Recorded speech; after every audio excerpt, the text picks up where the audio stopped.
wani munggah ana ing blabar waja kenteng kawat janget cinencang Satria gagah perkoso cerapang gumbalane melang-melang diadane ak tebok jembare pating granteng otot bebayune aja nganti kowe mati tanpa aran ngaku sapa kowe Gus lekno mripatmu jerengen gobokmu bocah Satwarga jenengku Bratasena Bratasena ya werku Dara Edyan jenenge loro ya Pandhu Siwi malah telu Gondo Wastrat Maja papat Bilawa 5 kowe sapa 6 gosok kupingmu kowe sapa takon kambek aku Bapate saka Kadipaten Sengkapura iki sing jenenge Surati Mantra yen kena pringgake kanthi becik kena tak kandhani damar mancung cupeten anggenmu saguh dadi jago kowe mudhuna saka blabar kawat mengko yen Gustiku anak Mas Kangsa entuk kamukten kelakon dadi ratu ana Mandura kowe njaluk pangkat apa ngaranana mesti tak wujuti aku perangane menungso sing ora mendem karo derajat pangkat raidan karo jabatan apa kowe kepengin dhuwit ora butuh dhuwit Sengkapura ngene wong wedok ayu kowe milih wong ayu sing piye sing kok pilih ora butuh wong wedok ya abrak apa ngalor ya ngalor edianane wah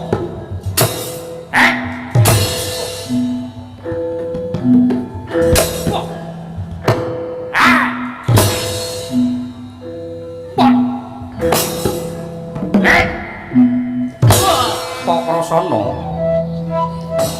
woing pambudi lan tekuning Subrata wis sak trepe lamun to jeneng kita nampa nugraha Pruhanana ya kuluk Garuda lan naga ingkang nyerang kelawan jeneng kita mau yektine dumadi saka pusaka pepethingan ya kuwi Kyai Nenggala lan Alugara ingkang samengko wis manunggal ana astamu kanan kiri Pokrasana pusaka loro mau dadi sifat kandel minangka piandel anggonmu netepi darmaning satriya ingkang sinebut satriya ngono kudu mahambek sepi ing pamrih rame ing gawe sarta lila legawa wani kurban jiwa raga kanggo rahayune sesama kejaba saka kuwi nggih yektine jeneng kita kuwi dudu wong saudon saurupan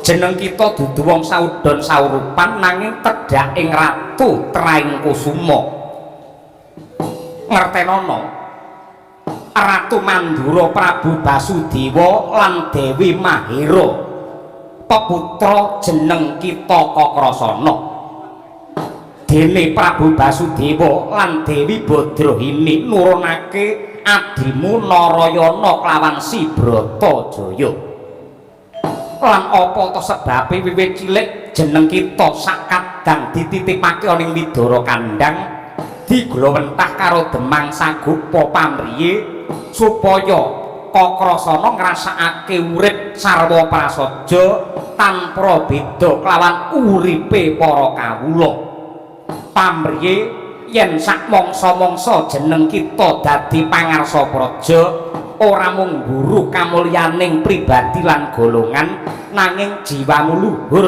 lan tumanggap marang pandrite para kawula dasih Kakrasana Dewa Sugata marang kang soreng preng ngudane arom-arom ngendanu ngawiyat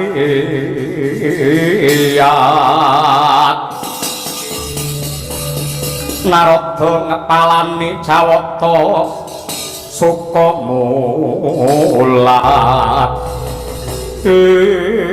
aduh bukulut ngaturaken genging panuwun ingkang tanpa upami dene paduka paring sih nugraha dumateng kula pun Kakrasana lan babar pisan kula mboten dugamana bilih kula menika sanes atmajanipun Bapa Demang Sagopa nanging putranipun Narendra Mandura iya ning nadyan kaya mengkono aja gumendhung kumalungkung aja semungas sesungaran merga dadi satriya apa meneh anak ratu kuwi abot sanggane nggih saya-saya ripalungguhan iki negaramu Mandura lagi ketaman tintrim lan kebak prihatin merga serakahe Adipati Sengkapura Baswara Kangsa ingkang semune bakal nindakake rekayasa reka daya sanggit rungsit kanggo srana ngrubuhake adeke negara Mandura. Dina iki Mandura mbutuhake satriya ingkang duwe kewanen lan uga duwe kaprawiran kanggo srana munah marang satru sekti. Sing percaya lamun to Sura Sudira jayane Kanangrat suwuh brasta tekaping ulah Garmastuti sapa wae ingkang garbe sedya hayu manggih rahayu Kakrasana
pamekaring wasitaning ati sumantaka nirupa jangga dahat mudha ing batine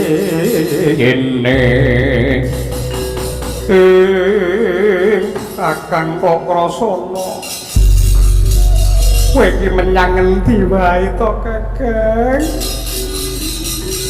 wiwit kowe lunga saka Widara Kandhan Wadya Bala Buta saka Sengkapura ngora arek karo desamu nganti aku keplantrang-plantrang tekan sukuning Gunung Jaladara kene merga aku dioyak-oyak buta kongkonane Kangsa Dewa. Kakang Mas, kula tingali jengandika mencorong mawa tejo. Tartamtu kemawon kula saged anggreba bilih jengandika pikantuk sih nugrahaning Bathara. Bener Narayana. Awit saka pamujimu aku diparingi sipak kandel loro ya kuwi senjata nenggala kelawan Kyai Alugara. Ya sak bisa-bisa lamun to karo dewa diparingi nugraha ngono kuwi malah mboten dangu malih badhe wonten tontonan adu jago menungso. Kinten-kinten Kakang Mas Kakrasana kepengin jumangkah lan cawe-cawe menawa mboten ningali kamurkane kangsa ing saya ndregala menika.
Tigeng ngira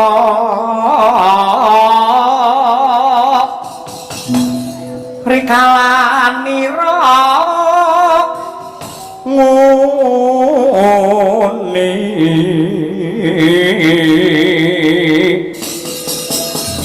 naga makikian kumambang katonku mawang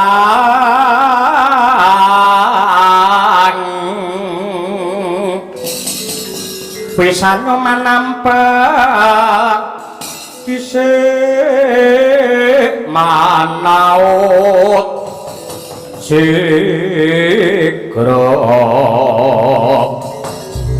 marang risang bayu siwi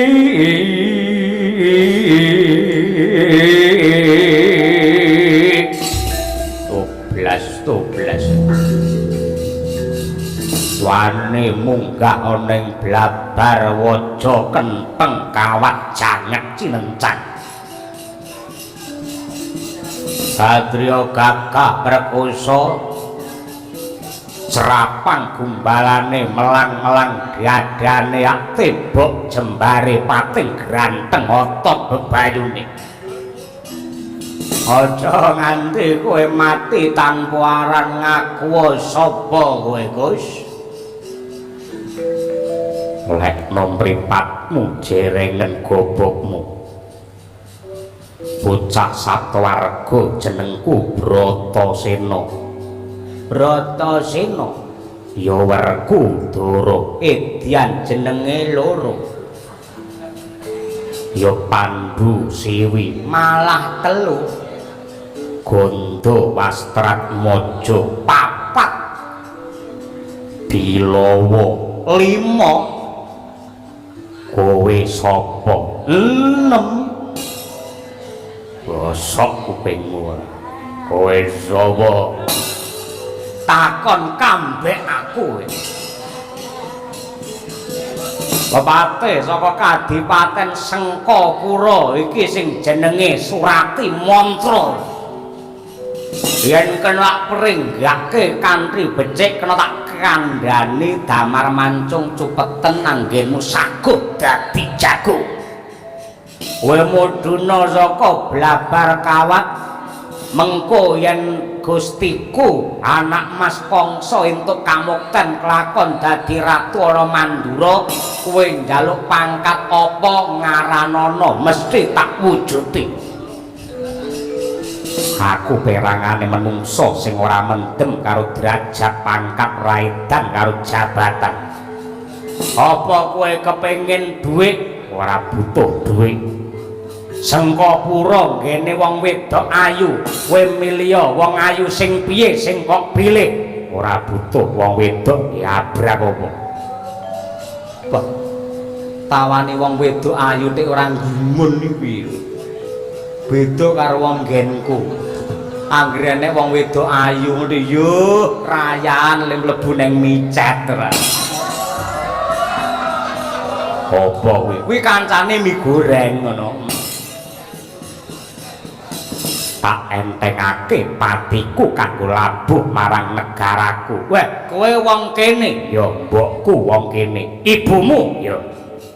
Aja nganti negara Mandura diurak-arik karo wong murka karo wong nas sing jenenge wong serakah kangsa dewa. Yen ngono kowe ora kena ginawe becik apa abamu. Maju jangkah tebak gangsaran ro ilang nyawamu.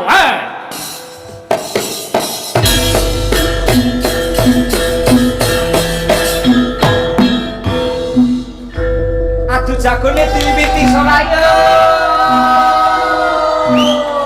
Bratasena sing menang lho. Surati mantra kalah lho.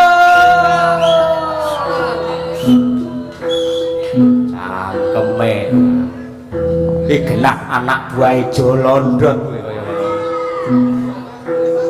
Senengane ngedonke musuh.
Ngalor ngetan iki ngalor. Bingun, aku bingun.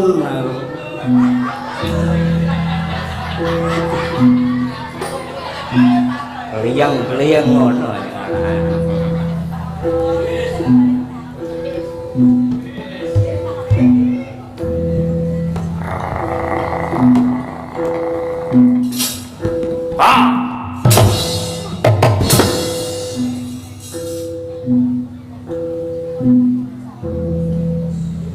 Ngobetke sikil nganti bengung kaya daren.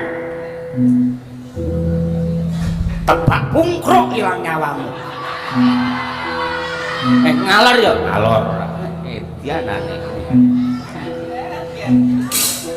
Wah. Wah.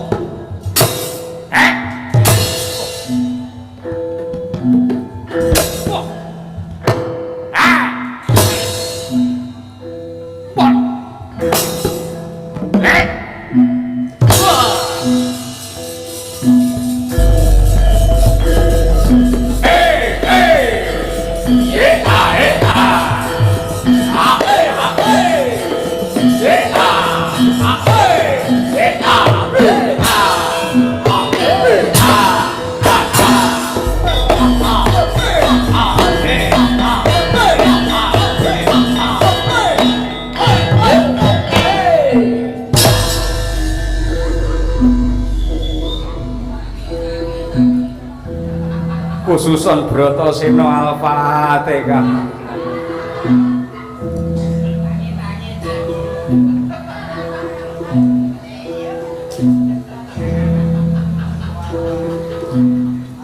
Mbah meh lali kowe.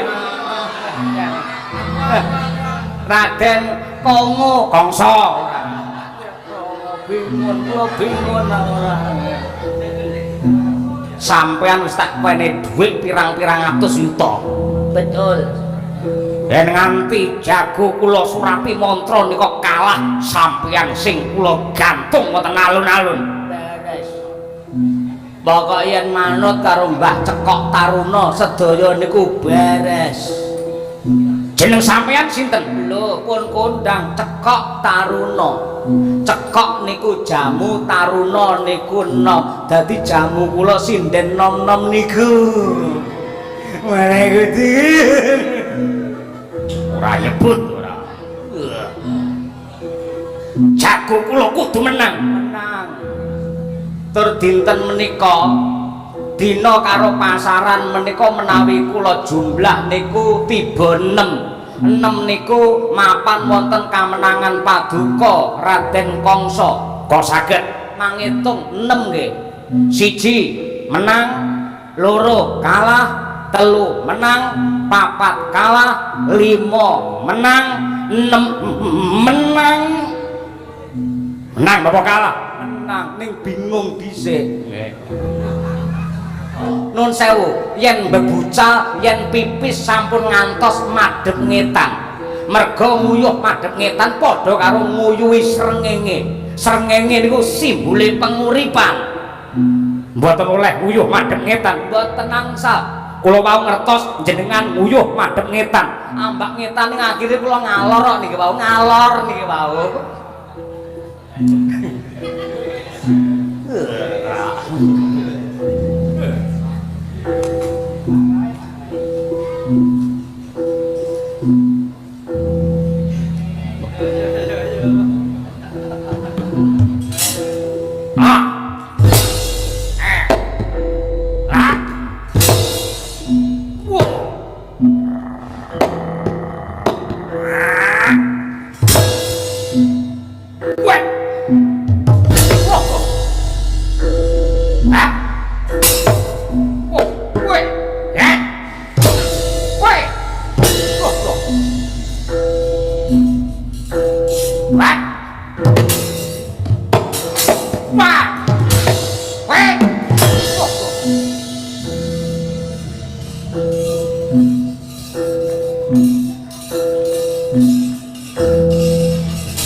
Mang pirsani sisih kula nika enten wong nonton mencila pakulitane bule sego gule bule badokane ora kulite bule nika Kakrasana ora perlu gagas Bratasena mang pejahi wong bule nika.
paringuten kaya wong setanen.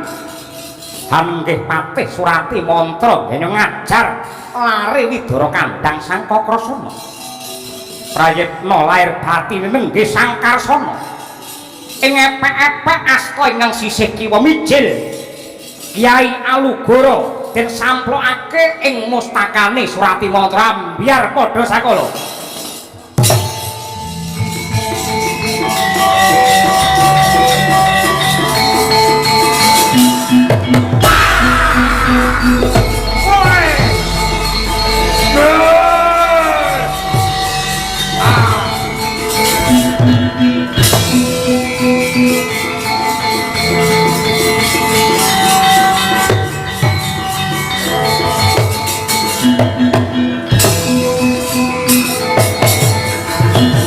Paman Surati mantra.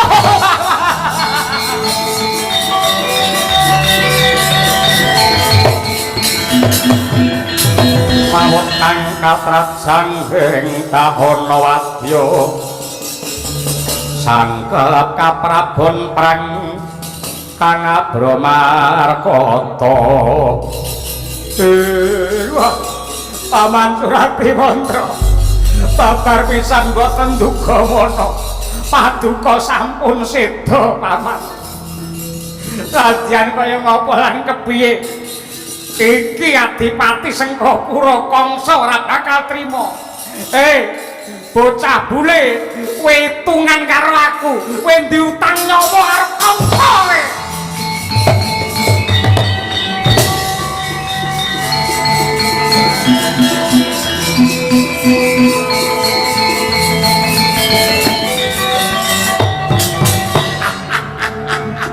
Kowe Kakrasana asar Paranyata. Kowe sing tak goleki, kowe klilik mungging netra, satru mungging cangklaan. Yen kowe modal calone Ratu Mandura Kangsa. Oh. Ah. Hey. Oh. Hey. Oh. Oh. Hey. Wah. Hot.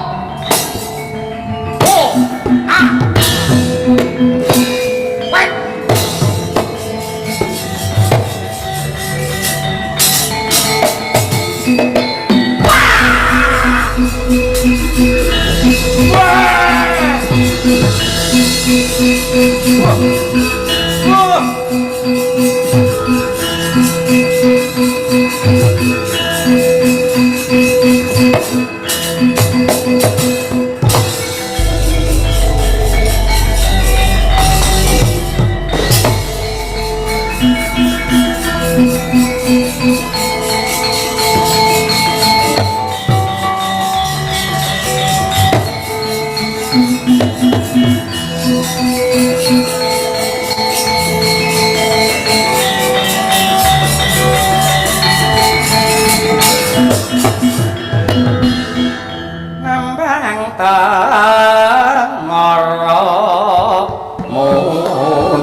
Sa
Ilayana mati-mati Wruha Metri Lasa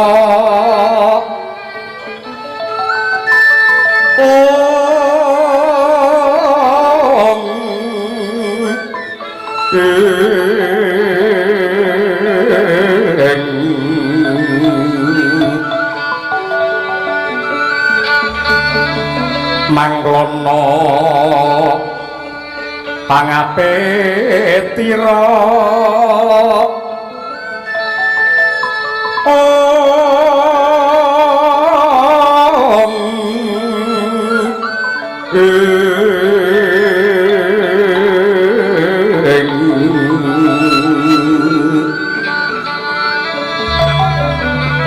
gending mariyoneng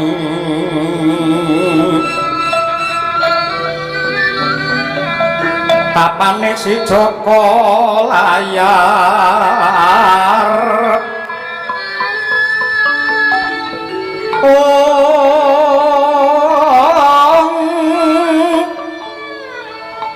lir Patitya Mandra kene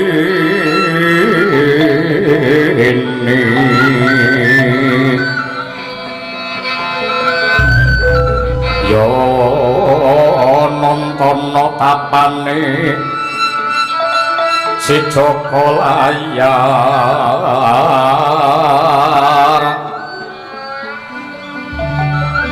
Mbok Sri Gading melati sora kemuning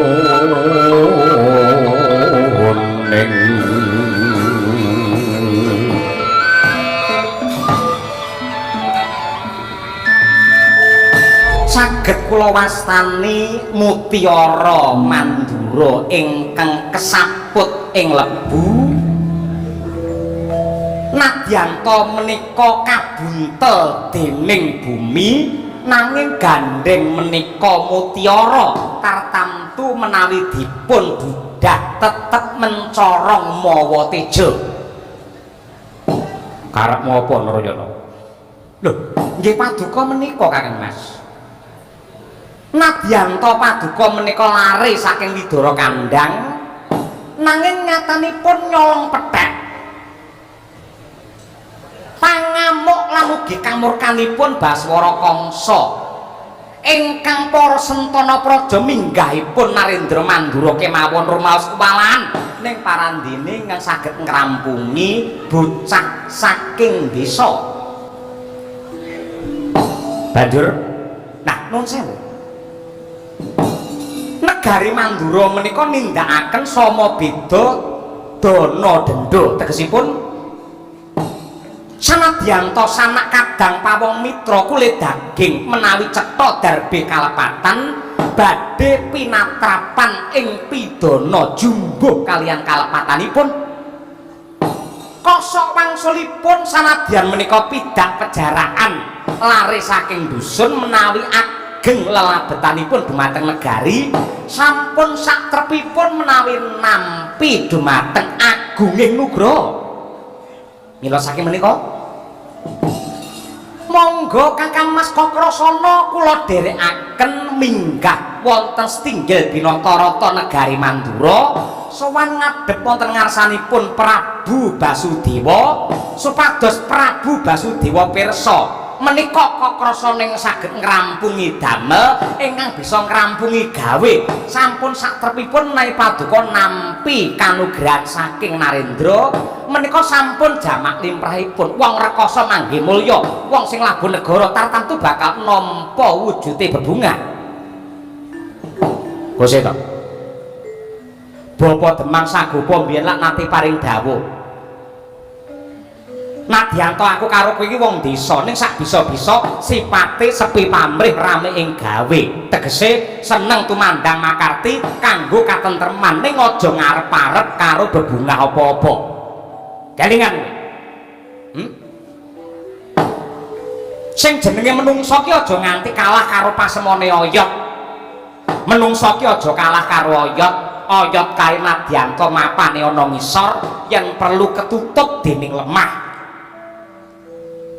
ning oyot kae duwe kewajiban sing ora enteng ya kuwi ndodosi lemah yen perlu nerjang watu karang kanggo golek banyu nggih nguripi wit godhong sak wowoane kocapa bareng wite wis gedhe godhong wis ijo royo-royo wowoane wis gumrandul seger lamun to dipangan wong nyawang ora ana sing ngelem karo oyot sing dilem mesti wite sing gedhe godhonge sing rembuyung wowoane sing seger ning ora ana sing alembono marang oyot nadyanto oyot ki ora entuk pangalembono ning tetep makarti lan makarya apa mestine tetep golek banyu nggih nguripi sing jenenge wit godhong sak uwohe pisan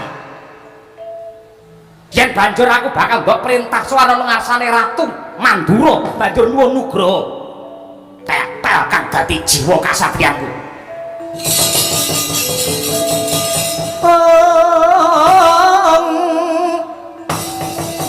eka bumi dwi sawah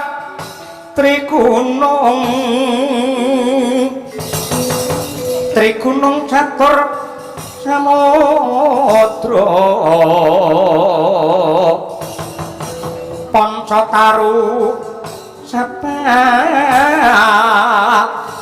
ngonan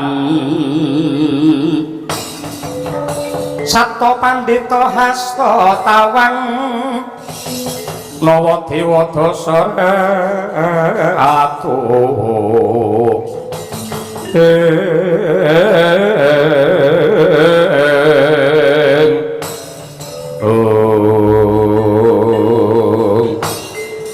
Kakang Kakrasana rumangsa marem prasasat siniram banyu sewindu bareng aku krungu apa kang dadi pangandikamu aku bisa nggambarake upama Mandura ki ana piyayi sing watake kaya panjenenganmu lima ngono wae ndak kira negara Mandura ki bakal ayom-ayem tentrem jenjem permana ngono kuwi ing atase adimu wadon Wibratajaya wae panung sing becike kaya ngono ning menika saestu napa namung abang-abang lambe api-api satriya ki hambeke Balaksana ora kena nglincati sabda sing wis kawedhar anggen paduka memayu hayuning bawana melu rumeksa tentreming jagat menika namung jagat Mandura napa jagat ingkang jembar menika sak bisa-bisa uripku piguna ora mung Mandura ning jagat saisine nah sak mangke kula tak caos katerangan lan caos kabar dumateng Kakang Kakrasana wonten negari yang naminipun negari Mandaraka sak mangke nembe ketaman kingkin karana sekari kedaton Mandaraka nenggih Dewi Irawati cinidra dening Duratmaka manut kabar ingkang semebar dipun cidra kaliyan Raden Kartapiyoga saking negari Tirta Kadasar Tirta Kadasar menika mapanipun wonten sak ngandhaping segara tiyang Mandaraka bingung banjur segara endi ingkang dadi papan dununge Tirta Kadasar kala wau satemah Narendra Mandaraka Prabu Salyawati menika nembe bingung ngengleng penggalihipun anggenipun ngraosaken awrating kahanan icalipun ingkang putra kinasih nah saklebetipun negari Mandaraka menika ribet menapa wonten krenjeting raos gumpregaing batos Kakang Kakrasana ugi badhe cawe-cawe beningake banyu sing butek. Mesti wae aku pengin, ning aku pribadi ora ngerti dununge Tirta Kadasar ki mapan ana ngendi. Mangke kula gandeng asta ndika ingkang tengen kula tuduhi mapan wonten pundi Tirta Kadasar menika.